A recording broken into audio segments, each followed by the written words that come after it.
Electrical resistance is a measure of how difficult it is for an electric current to pass through a material. It is the property of the material that restricts the movement of electrons in the material.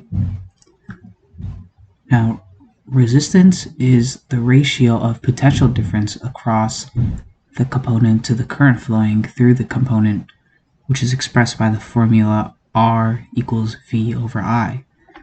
R is the resistance measured in ohms, V is the potential difference measured in volts, and I is the electric current measured in amperes.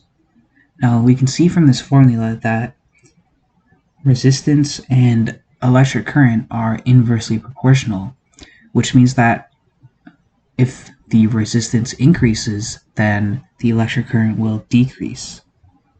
Now, resistors are conductors used to control the amount of current flowing in a circuit. So what happens when a resistance is added to a circuit? Now, the resistance is represented by this symbol right here. Now, if it's added to a circuit, the rate of flow of electric charges or electric current will decrease, and if we place ammeters all around the circuit, their readings, the ammeters' readings, will reduce.